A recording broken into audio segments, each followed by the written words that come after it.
어제가 광복절이었죠. 몇 주년인가는 압니까? 75주년. 상당히 국가관이 투철한 것 같습니다. 이 광복절은 일제의 식민 통치에서 이렇게 이제 우리나라가 해방된 것을 기념하는 이제 그런 날인데, 참 일제가 우리를 참 강압적으로 강제로 합병했죠. 강제로 합병해가지고 또 식민 통치하는 동안에도 정말 우리를 얼마나 핍박했는지 모릅니다. 정말 핍박하고 정말 참 억울하게 또 힘들게 막 식민 통치를 한지 모릅니다. 그런데 이 일제의 강제 합병, 그리고 일제의 또 강압적 식민 통치, 이 모든 게 있었지만은 결국은 해방이라는 역전이 이루어졌어요. 물론 이제 이것도 없었으면 저 좋았겠지만, 아예 뭐 강제 병합도 없고 또 뭐 강압적인 그런 통치도 없었으면 더 좋았겠지만, 어쨌든 우리가 무능하고 우리끼리 싸우는 바람에 결국은 일제가 우리를 강제적으로 병합했고, 또 병합한 가운데 우리를 아주 억압적으로 통치하고 우리나라에 있는 좋은 것들 다 수탈해가고, 또 사람들 강제징용으로 끌고 가고 군대로 끌고 가고, 정말 우리 민족을 억울하게 그들이 막 괴롭혔죠. 그런데 이 일들이 있었는데, 이 일들이 있었지만 해방이라는 것이 있었기 때문에 역전된 것을 볼 수 있습니다. 역전. 지금 이제 일본이 지금 두려워하는 게 그겁니다. 그 전까지는 몰랐는데, 왜냐하면 우리가 이제 해방되고 난 뒤에 참 일본도 형편없었지만 6.25 전쟁 때문에 일본은 살아났습니다. 우리 때문에. 지금 항상 보면 그 이웃의 불행은 나의 행복이라 생각하는 그런 사람과 나라들이 많습니다. 그래서 이제 이웃 나라가 전쟁을 하면 또 이웃 나라는 또 행복한 거예요. 이것저것 팔아먹으니까. 그래서 이제 일본이 우리를 훨씬 몇십 년 앞질러 있었거든요. 그런데 이제 우리나라가 계속 열심히 노력하고 열심히 발전해가지고 이제 거의 일본에 근접했단 말이에요. 그래서 일본이 지금 제일 지금 두려워하는 거야. 자기들이 이 대한민국에게 역전당할까 싶어서 지금 제일 두려워하고 있는 것을 우리가 요즘 피부로 느끼고 있죠. 아주 이제 초조해하고 불안해하고 좀 정상적이지 않는 그런 어떤 외교를 지금 계속 일본이 우리하고 하고 있거든요. 그러니까 오히려 자기들이 좀 더 대범하게 해도 되는데 아주 불안하고 초조하게 지금 외교를 하는 거 보면 저들이 지금 불안해하고 있다. 이런 걸 느끼게 되죠. 그래서 이제 또다시 해방으로 역전된 우리나라가 또다시 일본을 머지않아서 경제적으로도 정치적으로도 역전해서 따라잡는 그날이 오기를 소원합니다. 아멘. 역전. 여러분들도 이제 지금 어떤 삶을 사실 때 지금의 삶에 대한 역전을 소망할 수 있습니다. 지금의 이런 삶이 아닌 좀 역전된 삶을 좀 살고 싶다. 믿음이 필요하고 소망이 필요합니다. 우리가 처한 상황이 역전되기를 바랄 때는 그 밑바탕에 뭐가 필요하냐면요, 예수님의 죽음과 부활, 예수님의 죽음에서 역전돼서 부활하신 예수님의 죽음과 부활에 대한 믿음이 깔려 있어야 돼요. 여러분이 혁명을 할 겁니까? 나라를 뒤집을 겁니까? 부잣집에 가서 뭐 훔쳐올 겁니까? 여러분 미워한 사람 죽일 겁니까? 그러지 않으실 거잖아요. 그렇다면 우리가 제일 잘할 수 있는 게 뭐냐면 믿음으로 역전하는 거예요. 그 믿음과 소망으로 역전하는 건데, 그 믿음과 소망의 기초가 뭐냐? 예수님의 죽음과 부활입니다. 할렐루야. 아멘. 오늘 본문은 뭘 우리에게 말씀해 주냐면요, 예수님이 확실히 죽으셨다. 이 내용이에요. 여러분 생각하실 때는 그게 뭐 중요한가 생각하실 분 계실 거예요. 예수님의 죽음이 확실하다. 그런데 예수님이 부활하셨다. 그래서 예수님의 죽음이 확실해야 부활이 있는 것입니다. 예수님의 죽음이 확실하지 않다. 예수님이 하나님의 아들이신데 죽은 척 한 것 아니냐, 이럴 수도 있습니다. 그렇게 말하는 사람들도 있습니다. 죽은 척 하다가 부활했다 했다 이렇게 얘기하는 사람도 있습니다. 어쨌든 예수님의 죽음이 확실하지 않으면 예수님의 부활도 확실하지 않은 거죠. 근데 오늘 본문에 이런저런 사람들을 살펴보면 예수님의 죽음은 확실하다. 그리고 이제 그런 그 내용 속에 이 예수님이 죽고 난 뒤에도 예수님의 제자들 가운데 이런 제자들도 있구나 하는 모습도 본문에서 볼 수 있습니다. 그 첫 번째 사람이 아리마대 사람 요셉이라는 사람입니다. 여러분 여기 보시면 57절 저물었을 때 아리마대의 부자 요셉이라 하는 사람 이렇게 나옵니다. 근데 원문은 보면 사람 부자 이게 먼저 나옵니다. 사람 부자. 그러니까 다시 말하면 사람 부자란 말은 부자란 말이거든요. 부자인 아리마대의 요셉 이렇게 이제 그 글 순서가 그래. 근데 우리가 이제 번역하다 보니까 아리마대의 부자 요셉 이렇게 쭉 길게 아리마대가 먼저 나오는데 원래는 부자라는 말이 나오고 이 부자가 누구냐면 아리마대 요셉이라는 사람이다 이렇게 나옵니다. 이제 부자가 예수님을 장사 지내는 것은 구약에 예언되어 있는 겁니다. 예수님은 살아계실 때는 어떻게 보면 가난한 자들과 늘 함께 하셨죠. 근데 이제 예수님은 가난한 자만 함께 하신 건 아닙니다. 예수님이 부자들하고도 또 정치적으로 아주 높은 사람들하고도 함께 하셨어요. 근데 예수님이 이제 죽고 난 뒤에 이 장사 지내는 이 문제에 있어서 특별히 부자가 등장해서 예수님을 장사 지내는 것을 우리가 볼 수 있습니다. 왜냐하면 이제 이 상황 속에 부자가 아니면 예수님을 장사 지내기가 어려운 그런 상황입니다. 누가 빌라도 앞에 갈 것이냐, 또 누가 예수님의 시체를 무덤에 장사 지낼 수 있을 것이냐 할 때 이 요셉이라는 사람이 아니면 하기 힘든 상황인데 이미 구약에서 예언되어 있는 상황이죠. 그래서 이제 부자라는 단어가 강조되고 있는 것이죠. 요셉은 이 마태복음에서는 그냥 아리마대라는 것은 예루살렘에서 북서쪽 한 30km 지점에 있는 동네인데 멀지 않는 동네죠. 아리마대의 부자 요셉 정도만 나오는데 이제 다른 성경 뭐 누가복음, 마가복음, 요한복음 다 통틀어 보면 이 사람은 공회원이다. 공회원. 이제 공회원이니까 요즘으로 말하면 국회의원 정도 되는 거예요. 공회원이다. 그리고 또 다른 성경 보면 요셉은 그 공회원들이 예수님을 죽이기로 결의할 때에 찬성하지 아니한 사람이다. 이렇게 또 나옵니다. 또 요한복음에 보면 이 아리마대 요셉이 평소에는 예수님의 제자라고 드러내지 않았다. 왜? 유대인들을 두려워해서 이렇게 나옵니다. 그러니까 이 요셉이라는 사람에게도 다양한 이제 그 표현이 나오는 거죠. 부자이기도 하고 공회원이기도 하고 예수님을 죽이려고 할 때도 반대한 사람이기도 하고 그렇지만 그가 유대인을 두려워해서 평소에는 제자인 것을 드러내지 아니했다. 이렇게 나오는 거죠. 이런 모든 종합적인 것을 가진 그 요셉이 58절에 빌라도에게 나갑니다. 그러니까 이 상황에 빌라도에게 나갈 수 있었던 것은 그래도 아리마대 요셉이 공회원 정도 되기 때문에 가능한 거죠. 그리고 빌라도에게 가서 예수의 시체를 달라 하니 이 달라라는 이 말은 그 헬라로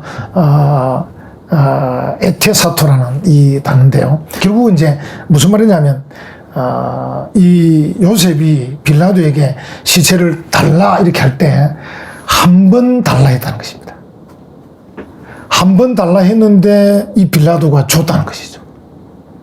만약에 이제 요셉이 계속해서 달라 했다가 아니고 한 번 딱 얘기했는데 빌라도가 그래 가져가라 이렇게 했다는 겁니다. 이제 그 단어가 이 에테사토라는 단어인데 부정과거 동사, 과거의 단회 한 번만 일어난 동사거든요. 그래서 이제 예수의 시체를 달라 하니 이렇게 이제 얘기하고 있습니다. 그래서 이제 다시 말하면 요셉이 빌라도 앞에서 얼마나 당당하게 용기 있게 말했는가를 짐작해 보는 거죠. 만약에 요셉이 빌라도에게 그냥 슬쩍 이야기했으면 빌라도가 뭐라고 뭐 이렇게 해서 자꾸 말을 하게 만들었을 건데 이 요셉이 빌라도에게 얼마나 당당하게 용기 있게 말했던지 빌라도가 그대로 정확히 알아듣고는 그래 가져가라 이렇게 했다는 거예요. 그래서 이제 제가 요셉을 살펴보면서 평소에 유대인을 두려워해서 자기가 예수님의 제자인 것을 감추던 사람인데, 또 자기가 가진 것도 많은 부자이고 지위도 높아서 국회의원인데 그 모든 걸 잃을까 싶어서 평소에는 두려워하는 적이 많았다는 거죠. 예수님의 제자인 것을 드러내기가 굉장히 두려웠다. 그런데 정말 중요한 순간에 예수님 십자가 달려 죽으셨는데, 이 로마 법에는요, 십자가에 달려 죽은 사람의 명예로운 장례를 허락하지 않습니다. 대충 버리는 것입니다. 왜냐하면 십자가에 다는 것 자체도 흉악범을 다는 거거든요. 로마 사람은 달지 않는다 말씀드렸죠. 로마 시민권 가진 사람은 달지도 않습니다. 다르게 사형시키죠. 그래서 이제 적어도 십자가에 달려 죽는다는 것은 흉악범이고 로마 시민이 아니라는 거죠. 그래서 이제 그들에게 명예로운 죽음을 허락 안 합니다. 아주 죽고 난 뒤에도 그냥 버려져서, 이렇게 새의 밥이 되든, 이렇게 동물의 밥이 되든, 그냥 버리는 그런 장례를 하는 거지, 누가 장례를 치르지 못하는 거죠. 이제 그런 상황인데, 요셉이 빌라도에게 가서 예수의 시체를 제게 해 주십시오. 제가 장례를 치르겠습니다. 했을 때, 딱 그 한마디 말로 빌라도가 그렇게 하시오. 이제 다른 성경을 보면 빌라도가 백부장에게 물어봅니다. 예수가 정말 죽었냐? 이렇게 물어봅니다. 백부장이 죽었습니다. 그래, 요셉에게 당신이 가져가시오. 이렇게 한다는 거죠. 상황이 머리에 떠오르죠. 왜냐하면 이제 빌라도가 생각할 때 십자가에 달린 예수가 죽었냐? 죽었어. 그래, 시체를 가져가겠다고? 우리 가져가.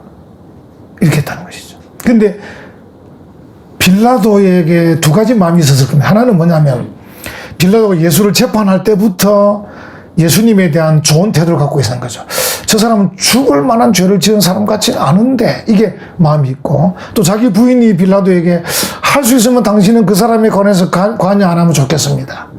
그래서 이런 마음을 갖고 있는 데다가, 그리고 요셉이 또 당당하게 용기 있게 말하니까 어쩌면 빌라도가 거기에 주눅 들었을 거다. 왜냐하면 좀 전에 말씀드린 대로 로마 법으로는 십자가형을 받은 사람을 명예롭게 장례 치르도록 허락하지 않았단 말이죠. 그래서 만약에 빌라도가 조금 정신을 차려서 조금 여유 있게 생각했다면, 내가 당신을 볼 때는 시체를 이렇게 내주고 싶은데 우리 로마 법이 그렇지 않소. 이해하시오. 이렇게 거절할 수 있을 건데, 우리 보통 어떤 상황 속에 그 사람이 무엇에 씌었나 할 정도로 이 빌라도도 예수에 대한 좋은 생각, 요셉의 그 당당함에 대한 그 어떤 반응, 이 사람 하도 당당하게 말하니까 백부장에게 예수가 죽었냐? 그래, 가져가시오. 이렇게 했다는 것이죠. 이 모든 게 하나님의 섭리죠.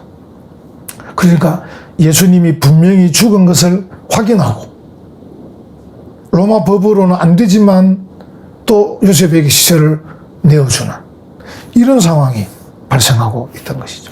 그리고 보면 이제 이 요셉이 지금 예수님 시체를 이제 받아오지만 이제 혼자 할 수 있는 건 아닙니다. 왜냐하면 59절, 60절 보면 요셉이 시체를 가져다가 깨끗한 세마포로 싸서 그 다음에 60절 바위 속에 판차기 새 무덤에 넣어두고 큰 돌을 굴려 무덤 문에 놓고 할 때 이 과정 속에 요셉과 함께한 사람이 분명히 있었을 겁니다. 혼자 할 수 있는 일 아닙니다. 그러니까 예수님이 죽으시는 이 사건 속에 그래도 등장하는 이 제자들이 있었습니다. 요셉뿐 아니라, 요셉이 아무리 부자이고 공회원이지만 그래도 지금 십자가 달려 죽은 예수의 시체를 거두어 장사 지낸 이 일에 동참하는 것은 이건 로마 정부도 주목할 일이고 유대인들이 다 주목하는 그런 일인데, 거기에 과연 요셉과 함께 동참할 사람들이 누구겠는가? 이름 없는 제자들이다.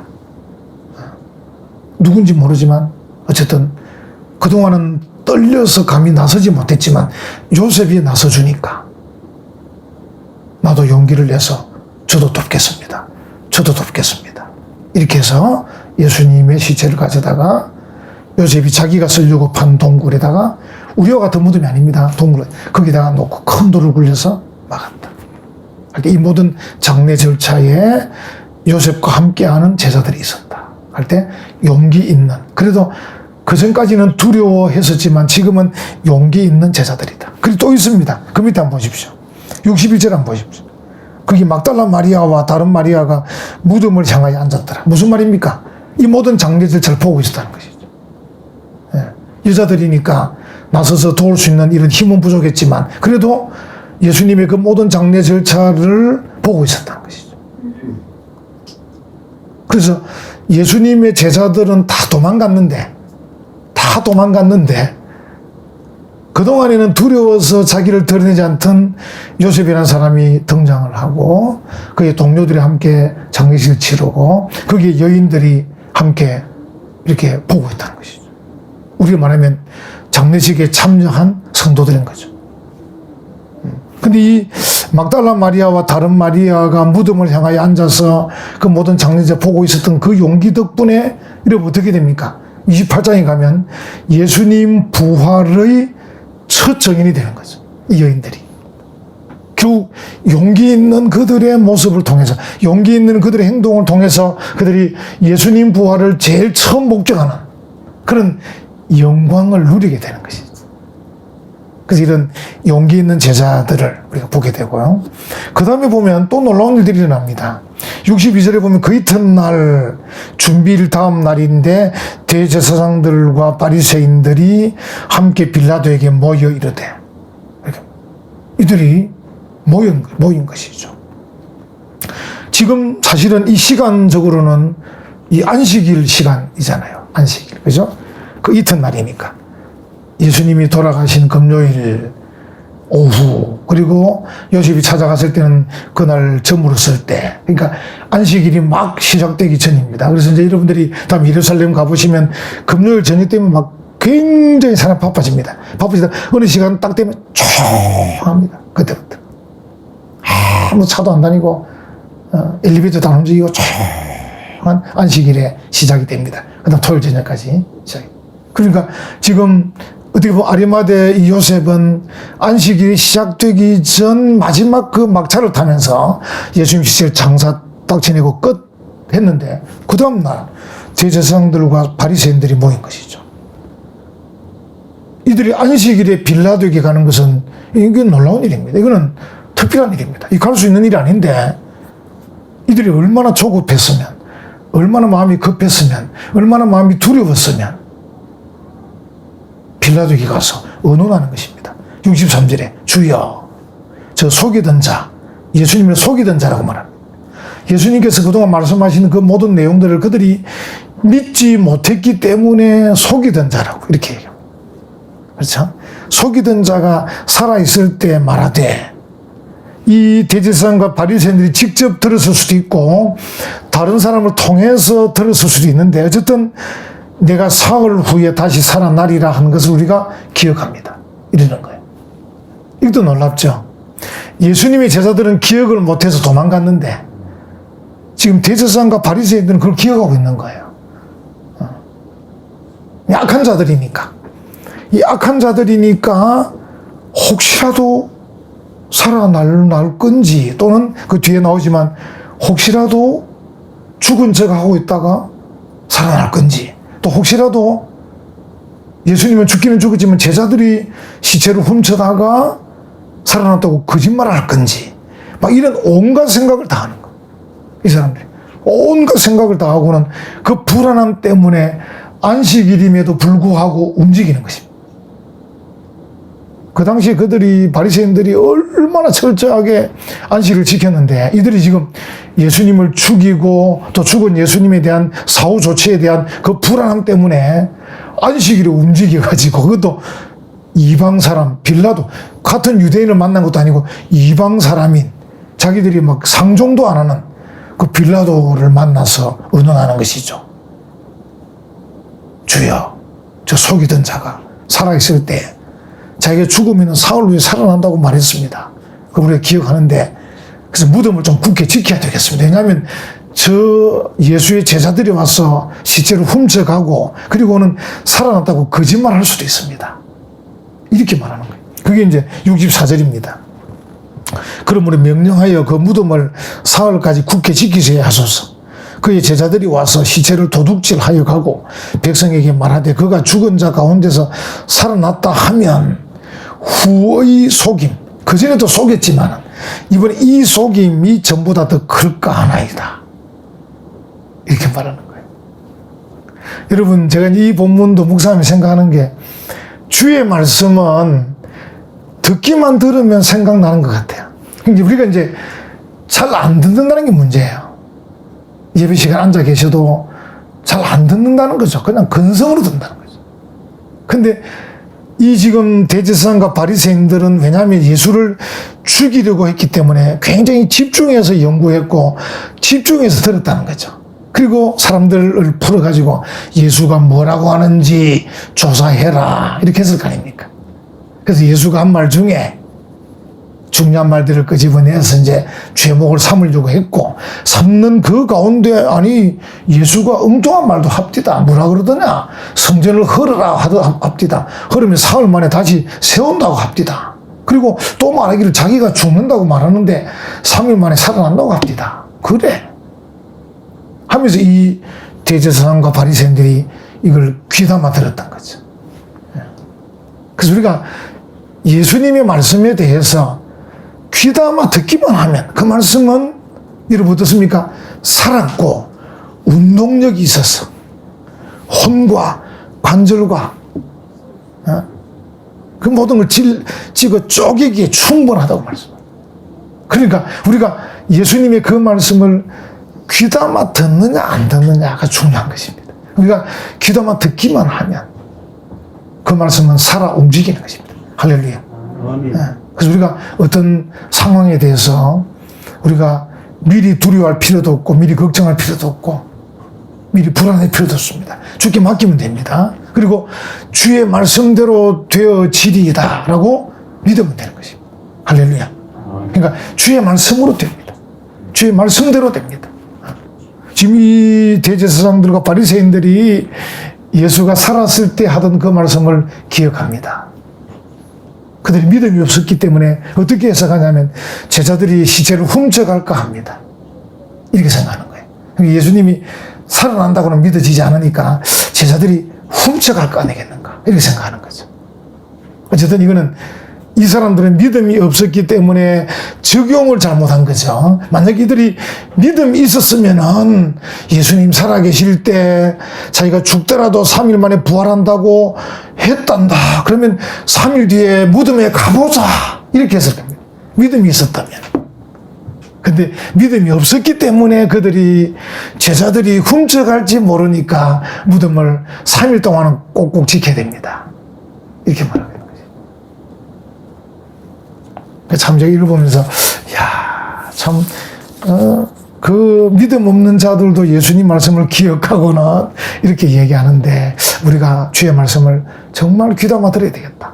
정말 귀담아 듣고는 그 말씀을 정말 믿음으로 우리가 믿음으로 실천하는 그런 삶을 살아야 되겠다. 이런 생각을 해보게 됩니다. 그래서 이제 이 사람들이 안식일의 규례를 어기면서까지 모이고 또 그 다음에 이제 결국 그 빌라도의 말을 듣고는 무덤도 지킵니다. 여기 이제 빌라도가 아주 경멸처럼 말하죠.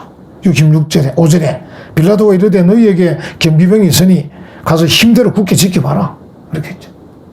아주 경멸처럼 말합니다. 66절에 그들이 경비병과 함께 가서 안식일입니다.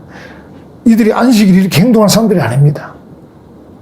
여러분 아시지만 예수님 제자들이 밀밭을 지나면서 안식일에 배가 고파서 밀밭 좀 따먹었다고 막 고발하던 자들인데 이들이 경비병과 함께 가서 돌을 임봉하고 요셉과 친구들이 돌을 굴려 막아 놓았는데 거기다가 임봉까지 누가 건드리면 딱 표가 나도록 임봉까지 하고 무덤을 굳게 지키니라. 이런 무리수를 떠는 무리수죠. 안식일을 어기면서까지 무리한 이런 행동을 하는 이들의 모습을 볼 때, 예수님의 죽음은 확실하고, 또 예수님이 죽고 난 뒤 사흘 만에 부활한다고 하신 그 말씀에 대해서 그들이 신경 쓰고 있구나. 이런 생각을 우리가 하게 되는 것이죠. 자, 오늘 이 짧은 사건인데요. 오늘 이 사건은 어떻게 보면 주목하지 않는 본문이에요. 왜냐면 이 본문은 뭐냐면 예수님이 죽었다는 본문이에요. 예수님이 확실히 죽었다. 그래서 요셉이 장사지 됐다. 그리고 대제사장과 바리새인들이 죽은 예수님의 시체를 굳게 지켰다. 이게 오늘 본문의 내용입니다. 간단한 내용이고, 크게 어떻게 보면 중요한 주제가 아닌 것처럼 보이지만 이 주제 속에 하나님의 섭리의 손길을 볼 수 있습니다. 예수님께서 확실히 죽으셨는데 부활할 것이다. 다시 말하면 부활이라는 역전이 나오려면 예수님의 죽음이 확실해야 되는 것입니다. 예수님의 죽음이 있기 때문에 부활이라는 역전이 나옵니다. 그걸 이 본문은 우리에게 말씀해 주고 있는 것이죠. 한번 생각해 봅시다. 교회에 있어서 부활이 없다면 어떻게 될 것인가? 그래서 이제 우리 교회의 부활의 의미는 정말 큰 거거든요. 예수님의 부활의 의미는 우리 교회에 있어서 엄청나게 큰 일입니다. 그렇다면 이 부활이 예수님의 죽음이 없이는 안 되는 거 아닙니까? 그렇다면 예수님의 부활이라는 것은 죽음과 함께 가는 것입니다. 그래서 우리가 어떻게 말합니까? 예수님의 죽음과 부활 이렇게 말하잖아요.